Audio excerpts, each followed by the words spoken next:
Em uma administração descentralizada, as entidades da administração indireta têm capacidade de autoadministração, possuindo personalidade jurídica própria. 2. A concentração é um processo de transferência de competências para órgãos ou entidades subordinados, aumentando a autonomia administrativa. 3. Autarquias são entidades integrantes da administração direta, com autonomia administrativa, mas sem personalidade jurídica própria.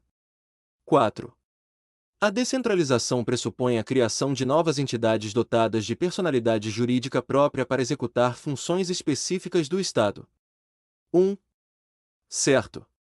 A descentralização implica a criação de entidades independentes, com personalidade jurídica própria, como autarquias e empresas públicas.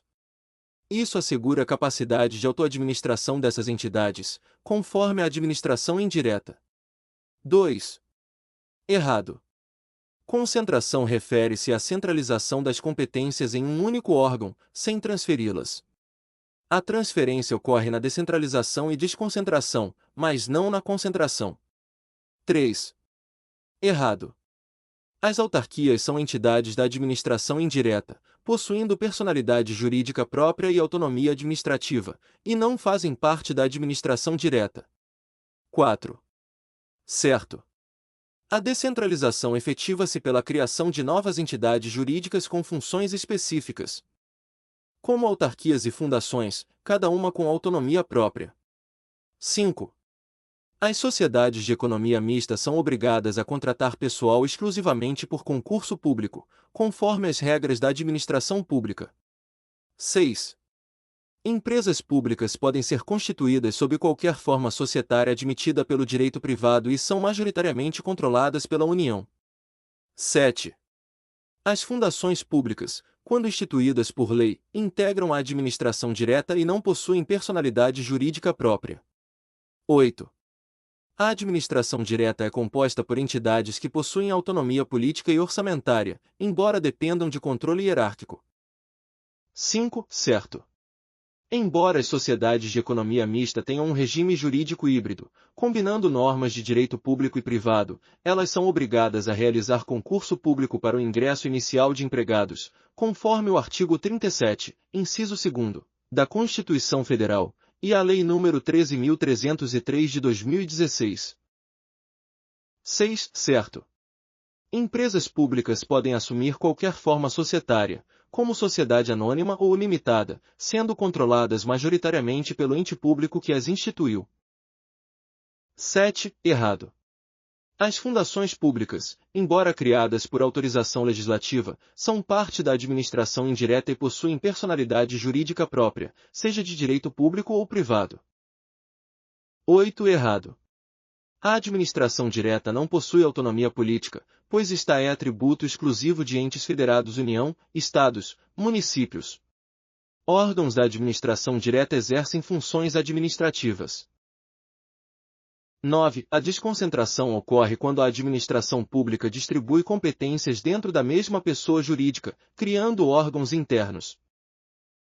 10. Em um sistema centralizado, a União é responsável por todas as funções administrativas sem delegação a outras entidades. 11. Na administração indireta, as autarquias desempenham atividades típicas de Estado, como fiscalização e regulamentação, sendo criadas por lei específica. 12. As empresas públicas integram a administração direta e exercem atividades econômicas em regime de concorrência com o setor privado. 9. Certo. A desconcentração distribui competências internamente em uma mesma entidade, criando órgãos e unidades internas sem personalidade jurídica própria. 10. Certo. No sistema centralizado, a administração é feita sem delegação a entidades distintas, de modo que a União exerce todas as funções diretamente. 11. Certo. Autarquias são criadas por lei para desempenhar atividades típicas de Estado, tais como regulamentação e fiscalização, e integram a administração indireta. 12. Errado. Empresas públicas são da administração indireta e operam atividades econômicas de interesse público, mas não são integrantes da administração direta. 13. A criação de uma fundação pública ocorre apenas mediante autorização legislativa, seguida de registro de seus atos constitutivos em cartório. 14. As sociedades de economia mista devem observar o regime jurídico das empresas privadas, inclusive no que tange à prestação de contas ao Tribunal de Contas. 15. A centralização e a descentralização são conceitos opostos, enquanto na primeira as funções são concentradas em um único ente, na segunda a divisão de competências entre entes distintos. 16. A desconcentração cria entidades com personalidade jurídica própria dentro de uma mesma pessoa jurídica, para facilitar a execução de serviços. 13. Certo. A criação de fundações públicas requer autorização legislativa e formalização mediante registro, garantindo a personalidade jurídica e autonomia da entidade. 14. Errado. Sociedades de economia mista seguem o regime jurídico próprio das empresas privadas, mas devem observar normas de prestação de contas e fiscalização pelo Tribunal de Contas. 15. Certo. Centralização concentra competências em um único ente, enquanto descentralização implica a distribuição de atividades para outras entidades, garantindo autonomia. 16. Errado. A desconcentração não cria novas entidades jurídicas, apenas distribui competências dentro de uma mesma pessoa jurídica, formando órgãos subordinados. 17. A presunção de legitimidade do ato administrativo é absoluta, não admitindo prova em contrário. 18. O ato administrativo complexo depende da manifestação de vontade de mais de um órgão ou entidade para produzir efeitos. 19. Os atos administrativos enunciativos não possuem imperatividade, pois não impõem obrigações aos administrados. 20. A revogação do ato administrativo é possível a qualquer tempo, desde que o ato seja discricionário e válido. 17. Errado. A presunção de legitimidade é relativa, admitindo prova em contrário. Este atributo assegura que o ato seja considerado válido até prova em sentido oposto, mas não impede que ele seja questionado judicialmente. 18. Certo. O ato complexo exige a manifestação de vontade de mais de um órgão ou entidade para ser considerado completo e válido.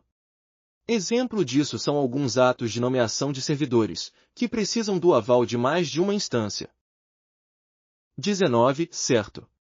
Atos enunciativos, como certidões e atestados, não possuem imperatividade, pois se limitam a declarar ou certificar uma situação sem criar obrigações.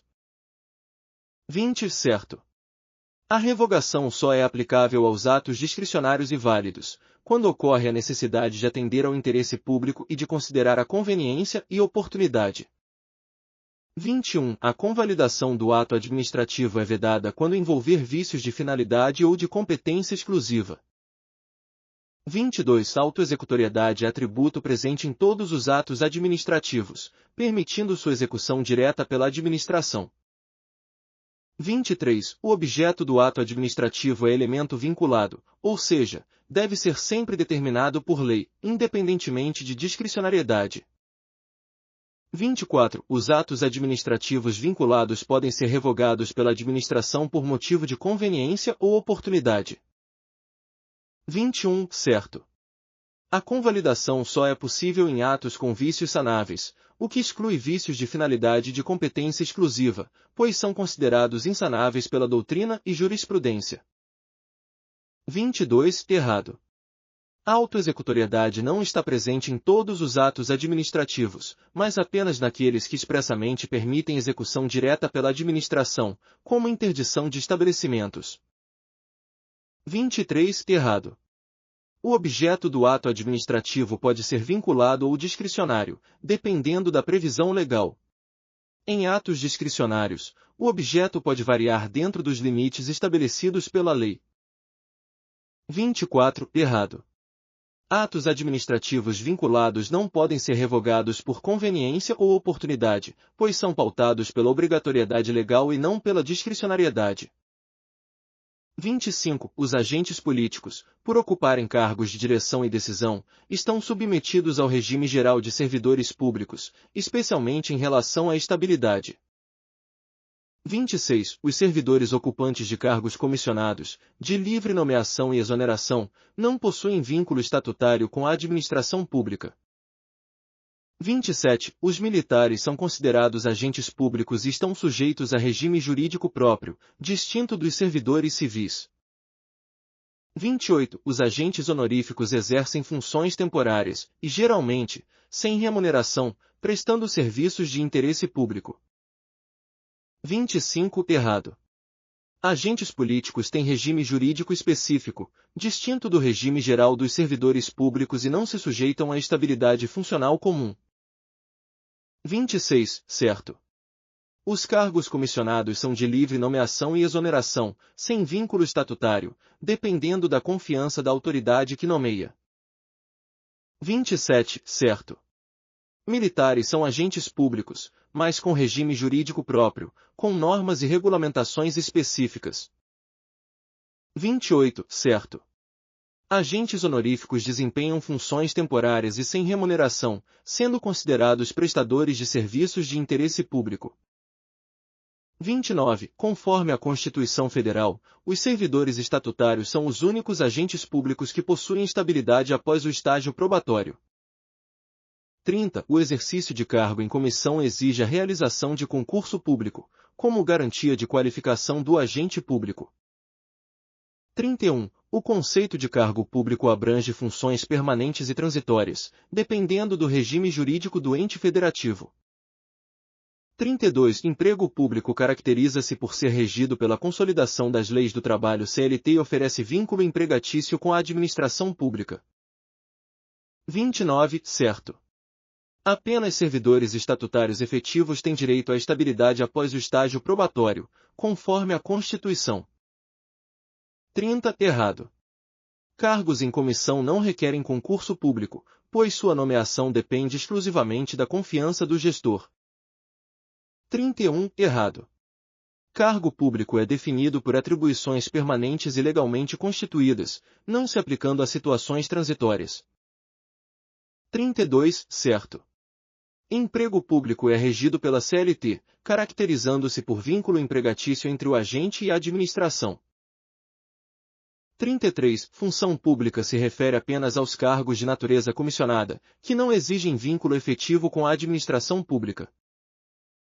34. Os empregados públicos têm direito à estabilidade prevista na Constituição, após 3 anos de exercício. 35. A exoneração de servidor ocupante de cargo efetivo, estável, somente poderá ocorrer mediante processo administrativo em que lhe seja assegurada ampla defesa. 36. Agentes de fato são aqueles que exercem funções públicas de maneira regular e em virtude de nomeação válida. 33. Errado. Função pública se aplica a diversas situações, inclusive aos cargos efetivos, e não apenas aos cargos comissionados. 34. Errado. Empregados públicos regidos pela CLT não possuem direito à estabilidade prevista para servidores estatutários. 35. Certo. A exoneração de servidor estável deve garantir o direito à ampla defesa em processo administrativo, conforme a Constituição. 36. Errado. Agentes de fato não têm nomeação válida, mas atuam em situações de necessidade, com presunção de legitimidade. 37. Os cargos em comissão destinam-se apenas às atribuições de direção, chefia e assessoramento e são de livre nomeação e exoneração. 38. A função pública é o conjunto de atribuições inerentes a um cargo ou emprego na administração pública. 39. A vacância de cargo público por exoneração pode ocorrer a pedido do servidor ou por interesse da administração. 40. Os servidores temporários exercem funções de natureza efetiva, com estabilidade após 3 anos de serviço. 37. Certo. Cargos em comissão são destinados à direção, chefia e assessoramento, não exigindo concurso e sendo de livre nomeação. 38. Certo. Função pública refere-se ao conjunto de atribuições do cargo ou emprego que o agente ocupa. 39. Certo. A vacância de cargo por exoneração ocorre tanto a pedido quanto por interesse administrativo. 40. Errado. Servidores temporários atuam em funções específicas e temporárias, sem estabilidade após 3 anos. 41. Os agentes públicos estão sujeitos ao princípio da indisponibilidade do interesse público, devendo atuar com impessoalidade e moralidade. 42. O servidor ocupante de cargo efetivo que acumula cargo público de professor e outro técnico administrativo com carga horária reduzida está em conformidade com a Constituição. 43. Os cargos públicos somente podem ser providos por concurso público, inclusive aqueles em comissão. 44. A permissão para acumulação remunerada de cargos públicos está condicionada à compatibilidade de horários e às exceções constitucionais. 41. Certo. Agentes públicos devem obedecer ao princípio da indisponibilidade do interesse público e atuar com impessoalidade e moralidade. 42. Certo. A acumulação de cargos de professor com outro técnico administrativo é permitida, desde que compatíveis em horário. 43. Errado. Cargos em comissão não necessitam de concurso, sendo providos por nomeação de confiança. 44. Certo. A acumulação de cargos públicos depende da compatibilidade de horários e exceções constitucionais. 45. Agentes administrativos são aqueles que integram os quadros permanentes da administração pública, em regime estatutário ou seletista. 46. Agentes honoríficos possuem vínculo permanente com a administração pública e são remunerados conforme o Estatuto dos Servidores. 47. O servidor efetivo adquire estabilidade automaticamente após 3 anos de exercício, independentemente de avaliação de desempenho. 48. A criação de empregos públicos está condicionada à edição de lei, sendo regidos pela CLT. 45. Certo. Agentes administrativos são regidos por regimes estatutário ou seletista, compondo os quadros da administração pública. 46. Errado. Agentes honoríficos não têm vínculo permanente, geralmente, exercem funções temporárias e não remuneradas. 47. Errado. A estabilidade é concedida após 3 anos, mas depende da avaliação de desempenho do servidor efetivo. 48. Certo. Empregos públicos, regidos pela CLT, devem ser criados por lei específica. 49. Agentes políticos, como ministros de Estado e parlamentares, são considerados integrantes da administração pública indireta. 50. O cargo público é criado por lei, com denominação própria e vencimento pago pelos cofres públicos. 51. A função gratificada destina-se exclusivamente a servidores ocupantes de cargo efetivo, para o exercício de atribuições especiais. 52. Os agentes de fato que exercem funções públicas sob presunção de legitimidade têm seus atos considerados válidos para terceiros de boa-fé. 49. Errado. Agentes políticos fazem parte da administração direta e têm regime específico, distinto da administração indireta. 50. Certo. Cargos públicos são criados por lei, com denominação própria e remuneração paga pelos cofres públicos. 51. Certo.